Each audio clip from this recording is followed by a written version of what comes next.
Welcome everybody today. Welcome to the Educator Spotlight Series. Today's guest I have with me is Jennifer Manion from Lowell Middle School. Her email address is up there for any of those who see today's session like, oh, I really would love to circle back around to her. Of course, you can always email me. My email will be at the end of the session today. But with that, I'm going to stop sharing my screen and allow you to actually see her face. Welcome, Jennifer. Thank you. Good evening, everyone. Thanks for being here. Sure. So just out of curiosity, I got a couple of waves. Great. Oh, that means they're actually paying attention. Good. So really quickly, before we even jump in with participants or with our session here, Jennifer, for those who are coming on, is this a first time for anybody? If it is, could you just do like a little hand raise and the thing? If it's not, that's fine. But Vicki, your first time. Awesome. Fantastic. Thanks for having you. And anybody else? So I see a lot of familiar faces. Christine, I think I just saw you a couple of days ago, right? At the Career Readiness Network, and a couple other faces I've seen before. So Jennifer, why don't you tell us a little bit about yourself? Obviously, I mentioned Lowell Middle School. Tell us what you teach and how long you've been teaching there. Sure. So I've been teaching for 12 years. This is my 12th year. I started out at Portland Middle School in Portland, Michigan. I taught 7th and 8th grade there. And again, I was there for 5 years, and I'm finishing up my 7th year at Lowell.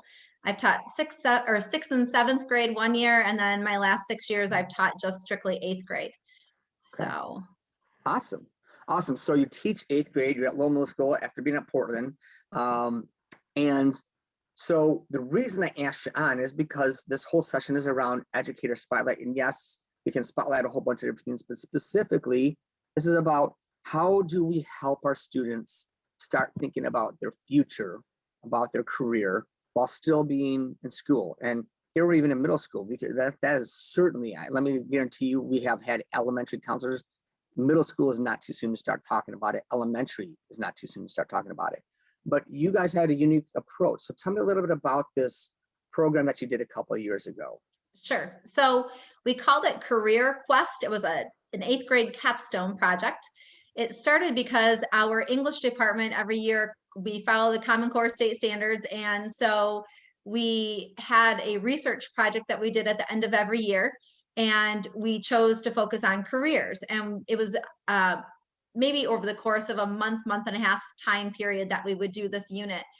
And in talking to our principal, he really would like to see us, collaborate with the other core subject areas and draw them in. And he said, maybe think about a project you could do. And so myself and the other 8th grade English teachers started talking about this project. And we said, we could incorporate aspects of science and math and history and kind of get us all on board with that. And so we had a meeting with our grade level and we started chatting with them, and we came up with different areas that we could contribute to this capstone project. And so in doing so, it grew from, I don't want to say a mini project because in the world of English, it wasn't a mini unit, but to a year-long project where we took the project as a whole and broke it down into sections. And over the course of the year, starting in October, November, they started the brainstorming aspect. They began with true colors with the counselors. And that was what our history department started with. And then we started thinking about topics in science. And over the course of December it was over the course of December, the science department started in. We started talking in English about research procedures. And so again, I can get more in depth later, but over the course of the year, everybody had a piece to this project. And then the end of April, we have a showcase night. And so once the students were done with their completed process, then we put them in binders, and at showcase night, we were able to present them. And so teachers were in their classrooms, students would go to their homerooms, and parents could come in and go through and see the work that was done over the course of the year. Okay, wow. So I'm taking notes along the way, just so you know. Having been a former middle school teacher myself and being on a team when I was doing my student teaching, I'm a little familiar with that. Out of curiosity, participants, how many people are working in the middle school level or have worked in elementary or whatever where you work on teams and you cross collaborate. Okay, great. Awesome. And Kimberly's always saying what an awesome project idea. This idea, especially when we get to the high school, sometimes it gets more difficult. You see a lot more siloing. And I've heard many, many times, even when I first started teaching, how we're supposed to be doing more cross-curricular stuff, and yet we don't see it very often. So when we're starting to talk about doing this and like, okay, we want to do this capstone project and your principal wants you to start to work collaboratively. Was everybody on board right from the get-go with this, about this idea about careers? It was funny because, with looking at it and we were thinking about the different aspects. So for instance, for math, we thought, oh, that would be a great subject area to look at finances and to kind of think through college costs and how are you going to finance it. And I know this sounds possibly like a huge undertaking for an 8th grade student. And the thing that we did first and foremost was we sent a letter home with parents in September. And I'm willing to share all the materials that we have for this project. But the letter just told the parents, this is about a learning experience first and foremost. Please know that we are not having your child choose their career path in 8th grade. This is a process of having them learn how to look at a 4-year high school schedule if they're going toward more of a science possible field, or a math heavy focus, or history, or whatever it may be. And so it was about the process. That was our goal, was to just experience the research process, have some knowledge so that when they get to 10th, 11th, 12th grade, they could look at not only college bound, but possibly military, trade school. We touched on all of that. They could choose any one of those aspects to research. So to circle back to your question. So we thought, wow, math will be great. And at first they were a little hesitant, not because of the undertaking, but as all educators know, our plates are full. We already have a lot to do. Mm-hmm. And so, in the end, it was wonderful because they sat down and they looked at their curriculum over the course of the year, and they could pick out areas where they could incorporate looking at how to figure out, a 4-year degree will cost me this, looking at budgeting, if they, depending on what they were looking at going into, what would they need for rent, for food, for car insurance. And again, I know this sounds huge, but the kids were very surprised at what they would need to do. And so if we had any pushback, I wouldn't even consider it pushback. It was more of a, how are we going to incorporate this into something we're already teaching? And that was the goal, was on our team to find areas that we were already teaching and incorporate it to cover those standards instead of putting something on top. Well, that's my big question. I think I've talked to teachers who've done different things that they're passionate about and they really want to do, but they always admit, yeah, this is a one-off. And like you mentioned, oftentimes, like a teacher goes into the school year having at least, if not a very specific, a very rough idea of what their curriculum is going to look like for the course of the year.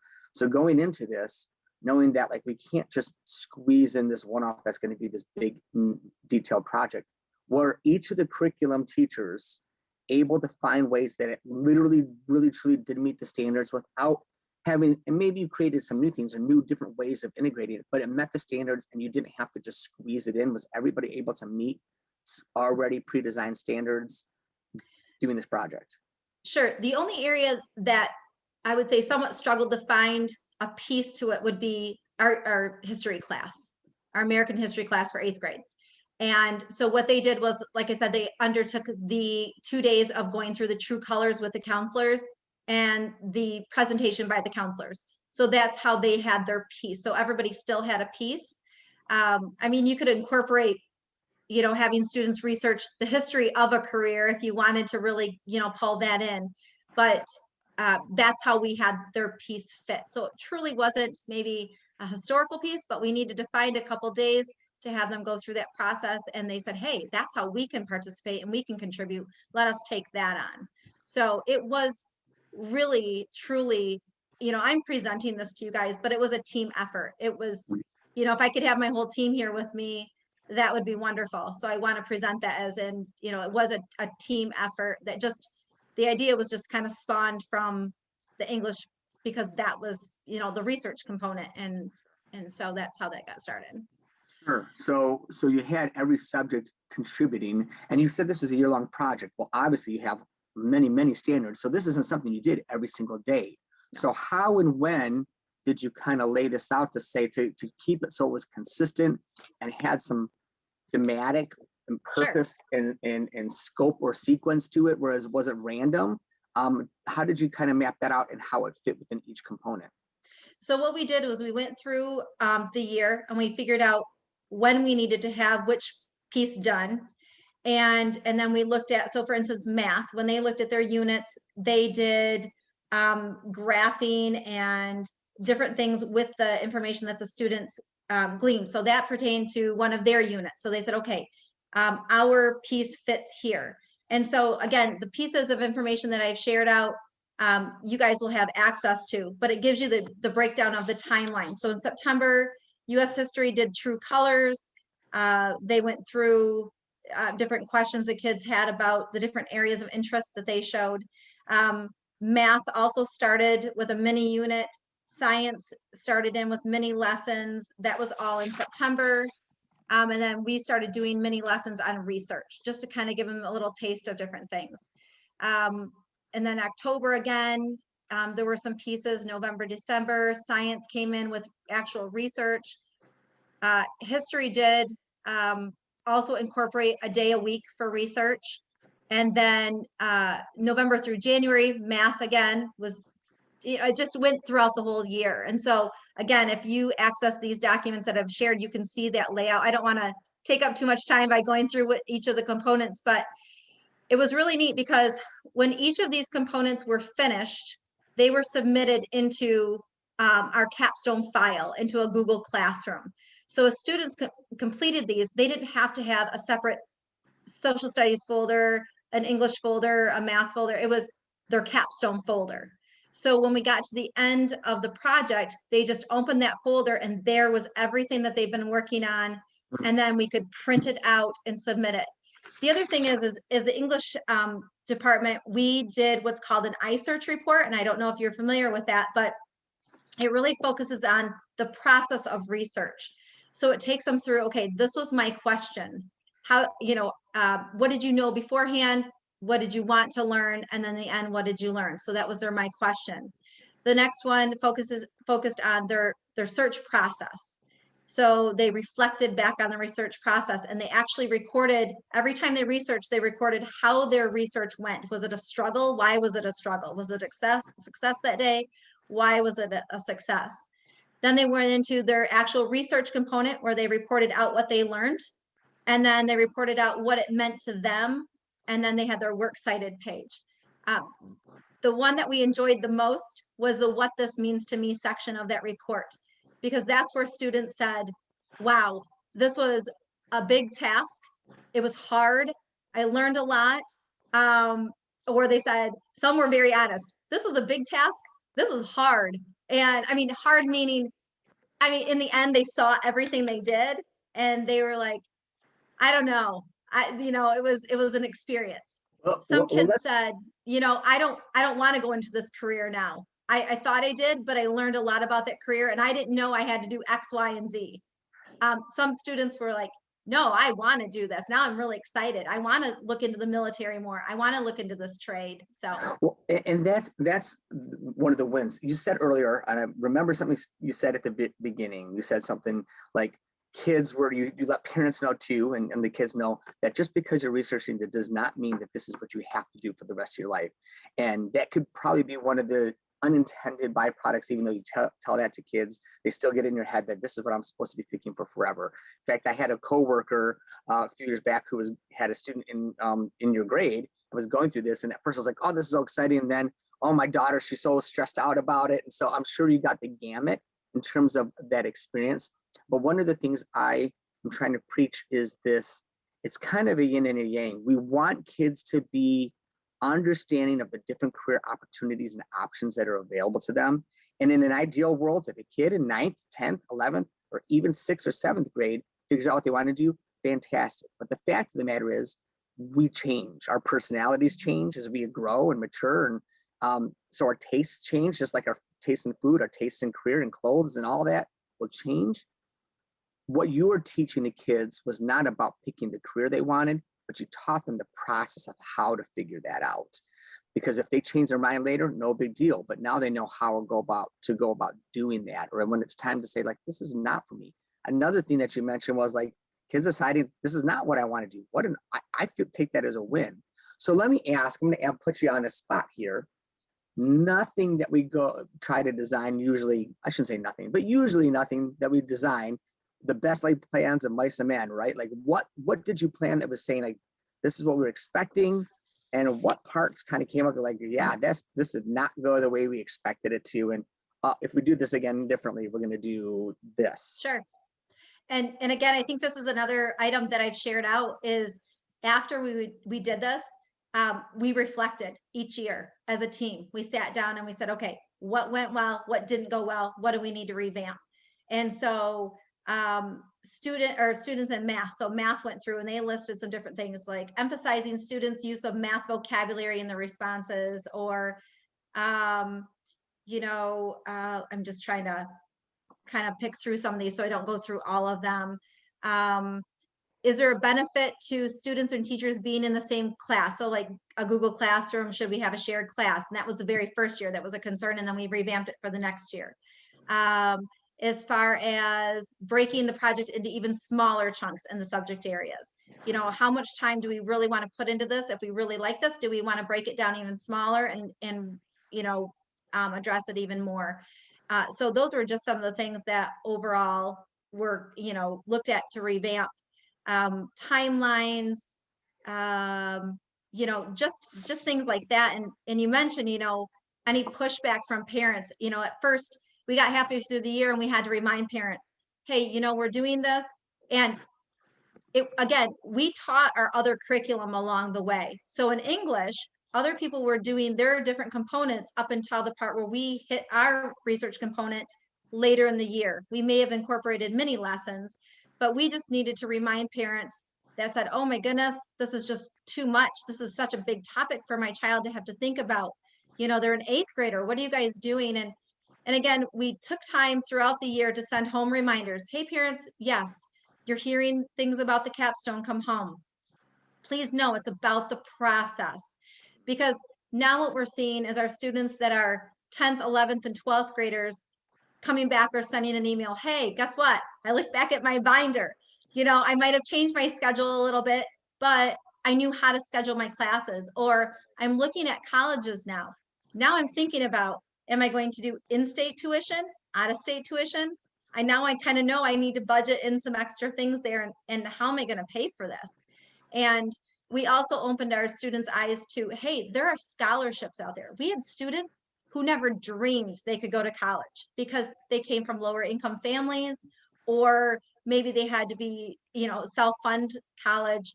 And we helped them realize that there are ways that they can go. And we really talked about with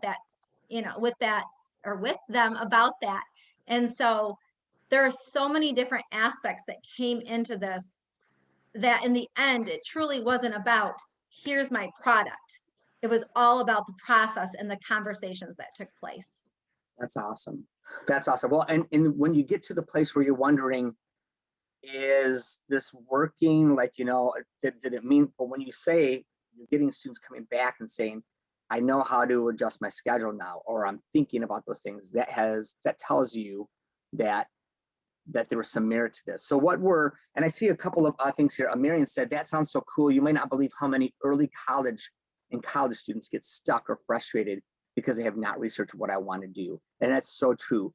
I can speak for it. Statistically, the average college student will change their major 3 times. Mm-hmm. And I was at least 3 times. And I was a 6-year program person because I decided on education when I was a senior. So how much more can we help students, and how much more can we help parents by helping our kids to start thinking about that? Doesn't mean they can't change their mind, but now they have a better idea. So what were some of the best things that you've heard about students, both in the moment, like the best ahas that came about for the kids in that moment of finishing up the capstone, And then again, like you said later on, what was some of the best stories that you've gotten as a result of like this made me feel like okay, it was meaningful. Again, I think it was I think the best aha moments were the students that realized that they could actually have an opportunity to do something past high school. I think that was huge. And there are some students who come from homes that they might be the first person in their family to ever attend college or maybe pursue something beyond high school. And so those moments were the moments where you're like, okay, this was worth it because maybe that child now has a vision of being able to do something else in their life and to move forward. So I think overall, that to me was the best aha moment, the best moments to see that when the students went through this process. And sorry, I forgot your other No, question. that's okay. That was good. So like afterwards, and then I would say also even as a kid too, like when they're just finishing first, and then also later on, I had said. So you Sure. kind of that. Yeah, and so I guess some of their aha moments were, wow, I didn't realize college was going to cost this much. And another thing that was very difficult as a teacher, because, we're supposed to, further your education, keep going, and some students would say, Mrs. Manion, so you're telling me that this is good for me, and yet I'm looking at $125,000 in debt when I'm done. And so that's where we also addressed, okay, let's look at this. There are community college options. Let's look at that. Go to community college, get your core out of the way. It's just core classes, start there. And then see what the difference is between going with a community college and then going on to a 4-year college, if that is your goal. And Marion, again, who is with us right now, Marion works in early middle college. How do I go ahead and get some of that to be covered, right? How do I get that covered now and find other people to help pay for my schooling or my education? Or maybe not a 4-year degree, but I want to do something that requires post-secondary, but it's not a 4-year degree. Love it. Yes.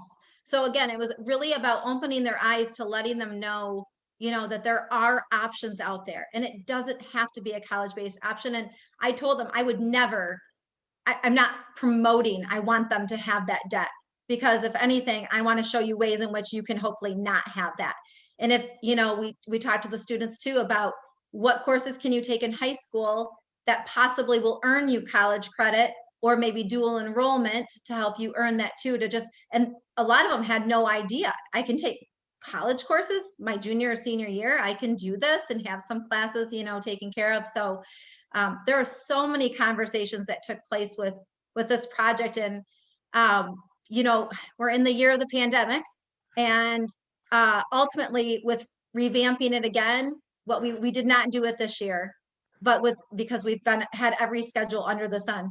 But with doing it again, it would be really nice to bring in additional speakers from community colleges, from 4-year colleges, from trade schools, and have them be guest speakers. And our English component had talked about having them be like a guest, Friday guest speaker session, to have them come in and present. Because I think, in my eyes, when the kids see real people standing in front of them, not a video, not, but real people talking about how they can do this or this, then I think that has a bigger impact on them.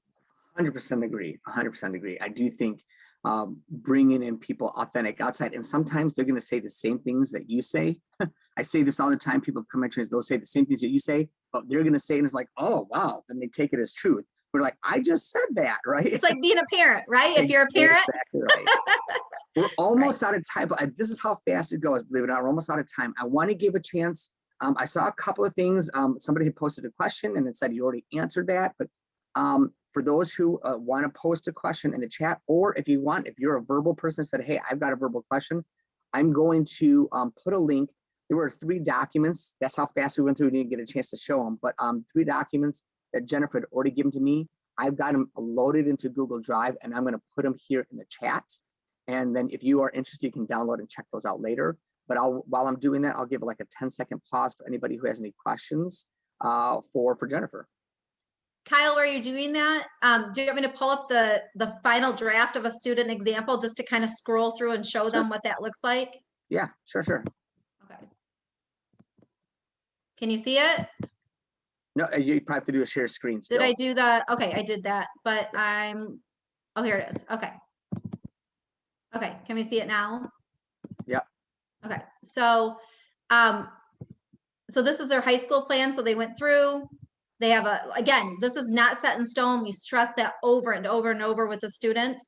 We also incorporated, I didn't mention, we incorporated our foreign language classes so they could present too, as well, and show them different ways that foreign language applies to, you know, any area of the workforce. So they went through, they worked with the counselors on this, with their schedules. They talked about their college plan. This was a particular student wanted to be a Michigan game warden. So they chose Michigan State as one of their schools. They went through all the guidelines they would need for that. University of Georgia was another one. Their financial plan, this would have applied to math. So they're looking at this. You'll see, you know, the different costs. I'm going to go through this very quickly. So they went through that. Finding their education or training. So those are questions they had to ask. The document of where they placed their research isn't on here, but they had a different research document to track everything. Student loan research. They looked at percentages, fixed rate versus a variable rate. Wow, sorry, I mean, guys, but it's when kind saw 20 pages, so I mean, this is definitely Yeah. something that was It's very well, and it's over the course of the year. So right. how to pay back loans, housing. So they had to set up a mock budget. And then the reflections. So this is the English portion where they go through and they report it out. So I'm going to go to the end. I didn't even, this is like what they learned, what this means to be, what this means to me. So it talks about, you know, difficult, sometimes confusing. The writing portion was confusing, you know, just because of different ways that they had to write it. But successes they had, something they would do differently. This person said, to conclude, this paper was fun and interesting, but it was very stressful and very confusing in some points. This was a first-year student, the very first year we did it. So we looked at these as well and said, okay, this is where the students are struggling. We need to revamp that. But so, and then it said, you know, I'm very excited to see the final part of my research paper, and I hope it does help me throughout my high school career and college career as well. So Awesome. just to kind of give you an aspect of what that looks like. But Awesome. Well, I believe it or not, we're already out of time. I need to quickly share those last couple of slides for people to get the sketches, as well as let people know what other training opportunities we have. So I'll do that, and I'll get you all the link. So let me just pull that up very quickly here. Screen share one. And do you see my screen again? Is my PowerPoint here? yes. Okay, I'm gonna just swap it. And so I will quickly slide down. But yeah, I mean, this is almost too short of a time, but upcoming PDs, just like this session, another educator spotlight on April 19th. So the week after break, we come back from break. I have 3 counselors from Byron Center High School. So I know a lot of the people who've been coming so far have been our school counselors. It'll be the high school counselors from Byron Center who'll be sharing with us and talking about a program that I did with them a couple years ago. On May 10th, a high school counselor and one of the principals there at East Kentwood will be talking about a program that they did as well. And we have 2 more educator and industry programs coming up. The week of spring, we come back from spring break, the Center for Physical Rehabilitation will have the physical therapist there and a couple of other positions talking about physical therapy. On May 12th, we have Hope Network, a nonprofit, will come in and talk about what they do. And again, these are great opportunities to ask questions of employers specifically from them. What are you looking for? What are the types of things we can be doing to prepare our kids for jobs someday? I know I saw a couple of people on our March 25th session of the Career Readiness Network. Our last one for the year is on May 6th. Just wanted to let you know. And if you haven't done so yet, check out our new K-12 Career Readiness Framework. And you can just find that at kenisd.org/CR staircase or CR framework. And you can find out like we've just been putting a lot of resources and materials together for you to share. I'm already planning for next year. So if you're interested in this event, if you enjoyed this, if you find there's always some nugget like, hey, this is something great I could take back to one of my teachers, or if you're a teacher, hey, I would love to incorporate something. And I know some people have said, well, I work in elementary. We can and will find things for you in the elementary. So, but I'm looking for people who are elementary teachers then. So if you know of somebody, or you want to just throw somebody under the bus, then you can go ahead and nominate them using that link, bit.ly/spotlight guest, bit.ly/spotlight guest. And when I say throw them under the bus, it means they're doing a really awesome job and they're too embarrassed or too shy to do it, but you're going to do it for them. And then we'll have them come on and talk with us. And then lastly, this session, you need to complete the survey. Here's the link, and I did put it in the chat, and I didn't send it out yet. So give me just 1 second. In the chat, I will hit the enter button. You will need that link, the bit.ly link, and then that 6-digit code in order to complete the survey to get the sketch for today's session. So bit.ly/ESS-sketch, and the 6-digit code is 610734. Again, this is the Educator Spotlight Series. You can find me at the email address below. Our website is careerreadiness.knic.org. Really appreciate your time coming in at 6 o'clock on a Monday evening. Would love to hear more of your questions. I'm going to be asking for a survey in the coming weeks to see, hey, what have you been thinking about these? To be really honest, what do you like about it? What don't you like? Do they need to be longer? I can't imagine them being shorter, but like, what do you want out of them? How can we provide more? Are you looking for specific things? So we want to provide resources to you that you're like, this is great, I need more of this. With that, I'm going to say you're welcome to go. Thank you for your time today. If anybody has any questions that they just were hesitant to ask at the time, I'll stick around for a couple of minutes. Jennifer can maybe stick around for just 1 or 2 minutes just in case there are questions. Otherwise, thanks and have a great week. Thanks, guys.